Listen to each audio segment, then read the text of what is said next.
Hi, I'm Rohas Nagpal, and welcome to Crypto with Rohas, a show brought to you by the Altcoin Investing News. In the first episode, we're going to talk about some of the important statistics that every crypto investor must know. Let's start with the coin market cap interface. Now, if you're new to coin market cap, it may look a little intimidating, but don't worry, we'll cut through all the clutter. So Coin Marketplace has a lot of very important information that all crypto investors must constantly keep a track of. So right here you can see it says there are 10,118 cryptos.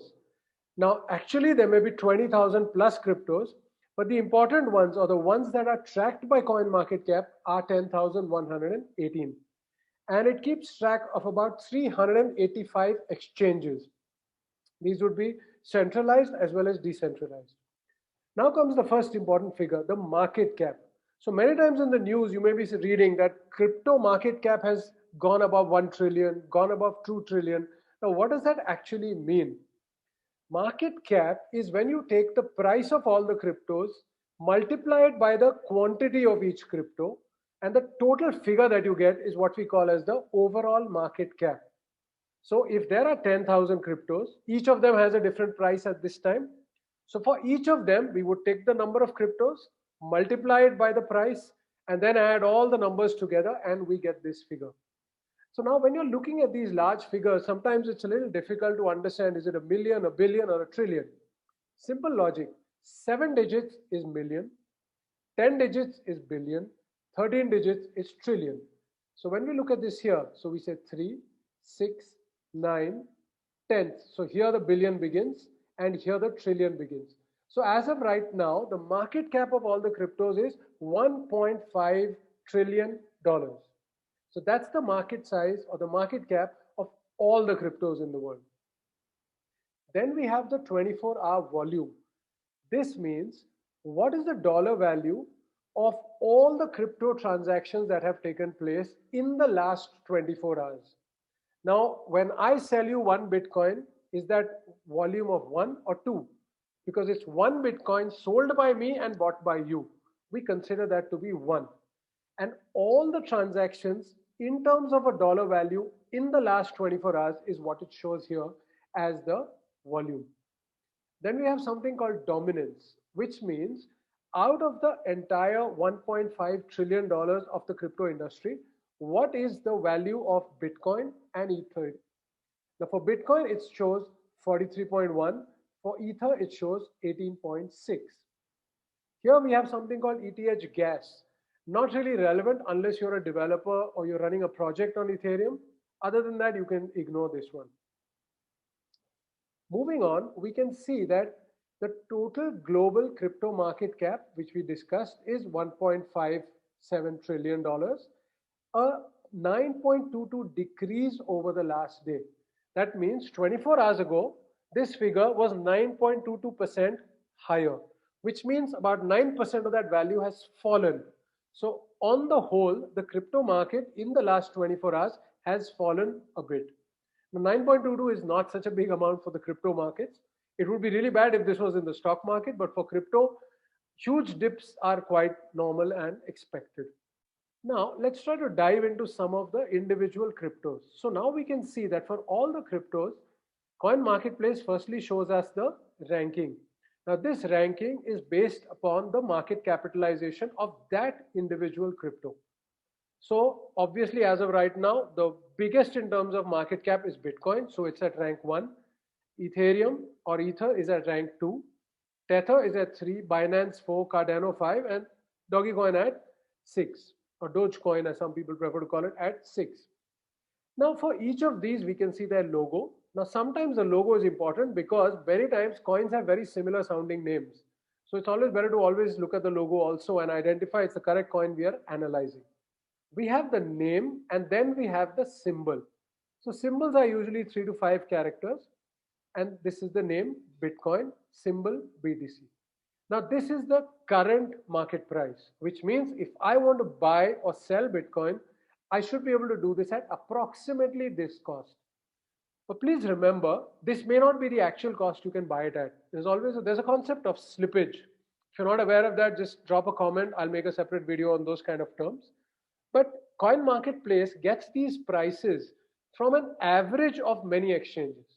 So it's possible that the exchange you go to may not give you that exact price, but it'll be somewhere around that. So we can see right now that's $36,023.79 for one Bitcoin. Now, over the last 24 hours, this has dipped by 8.79%, which means starting now, if we go back exactly 24 hours, this is the amount that the Bitcoin price has changed by. If it had gone up, it would show in green with an increase. Because it's gone down, it's showing to you in red. Now here, it shows us the same thing. The change in the price of Bitcoin, but now over the last 7 days instead of just 24 hours. Then we come to the market cap of Bitcoin, but I'm going to go into that a little more in detail very soon. Then the volume within the last 24 hours of Bitcoin in dollars. And here we have a very interesting concept called as the circulating supply. Now let's go deeper into these terms. So now let's go into the Bitcoin page. Okay, now this is the Bitcoin page on CoinMarketCap. So let's ignore this top line, we've already seen that. Let's go a little below. So here it shows us the Bitcoin price, BTC, shows it to us in dollars. We can change that into other currencies if we want. This is what it shows us as the lowest price and the highest price over the last 24 hours. So this we can very easily change. So suppose I want to see what has been the highest and lowest price for Bitcoin over the last 1 year. I click here and it says that a year ago, the bare minimum was $8,900 odd and the highest was 64,000. So for those of you who feel that Bitcoin prices have really crashed recently, well, this would sort of make you change your mind. Just a year ago, it was just under $9,000 and now it's at 36,000, which is a 4x increase. So this is what we can see from here. Now let's have a look at some of the terms. Let's begin with circulating supply. Now what does this mean? The amount of Bitcoins that are circulating in the market and are in public hands. That is what we mean by circulating supply.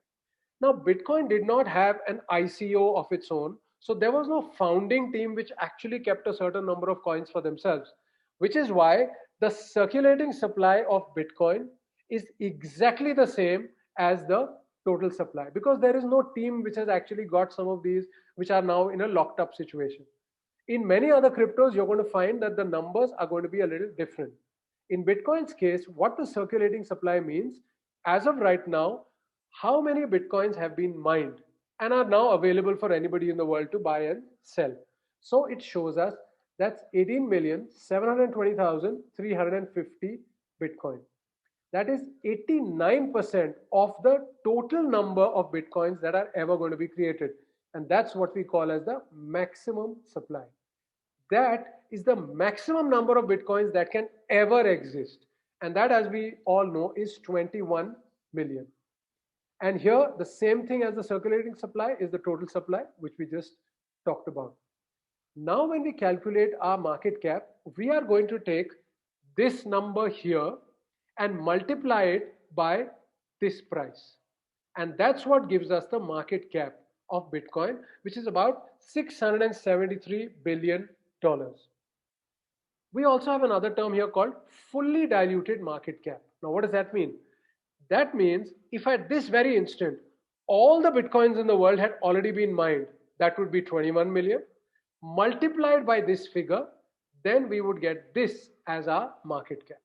So this is the actual market cap of Bitcoin right now, which means if you want to buy each and every Bitcoin in the world, this is what it's going to cost you. And this is what the market cap would be if all 21 million Bitcoin had actually been mined. Then here we have the volume. So in terms of dollars, what was the volume of Bitcoin that was traded in the last 24 hours?